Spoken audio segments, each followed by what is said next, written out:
like it's really on the line for the Bucks. That 6th seed that they desperately, I mean, I would imagine desperately want All right, Valkyries. right now, and they're going to be going up against the Minnesota Lynx in Minnesota. So big game for Minnesota. They're essentially playing for nothing. The Fisicali arrested their last game against the Fever themselves. They've already got that 1 seed locked up. Correct. So maybe they might, play their stars for 10, 15 minutes, but I imagine Natalie McCoskey is going all out for this game to try to lock up that higher seed, man.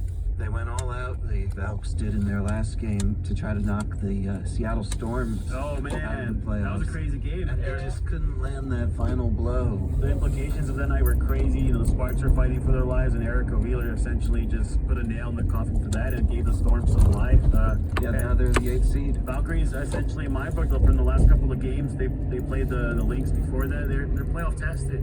Yep.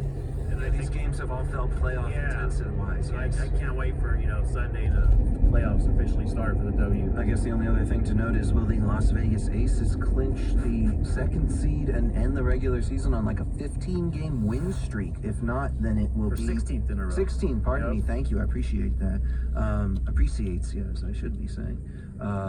And if they become that 2nd seed, that will put John and I's like sleeper team, the Atlanta Dream, who the whole city is sleeping on. No wonder we picked that. Oh man, I don't want to talk about their attendance, but still, one whale of a year. We haven't mentioned the Liberty. We haven't mentioned the Lynx much outside of them being the opponents of the Valkyries as of late. But what a season overall in Golden State Valkyries. It's a fantastic story, and the support is throughout the Bay.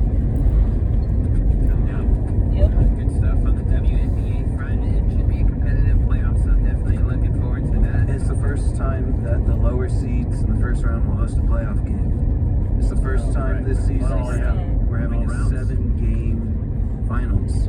We needed that. Times are changing. Yeah. Thank God. Yeah, well, I mean, Getting again, progressive. why were they not here in the Bay sooner? Exactly. All right. You could have all done right. this anyway. Conversation for another day. Yeah. Let's transition into some SJSU athletics. Keeping it in the Bay. Keeping it in the Bay. SJSU football traveled away from the Bay and went to Austin, Texas last weekend against the Texas Longhorns, ranked number 7 in America. We knew the task was going to be pretty difficult for SJSU. They were feisty through the first couple of drives. Defense made some stops. Offense was, stuck in neutral for the most part. A 38-7 loss to the Texas Longhorns. Walker Egan, struggling. 1 interception, 21 for 42, 184 yards. They had their opportunities in this one. They had Danny Scudero was able to create separation, and Coach Ken talked about it. Versus Texas, they're not going to make many miscues. So when you get an opportunity like how they did on the first drive to start out the game, where Scudero beat you one-on-one on a double move, and you have that miscommunication.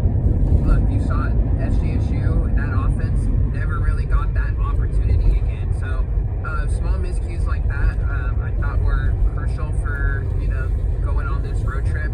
And just overall, guys, your thoughts on the 38-7 loss?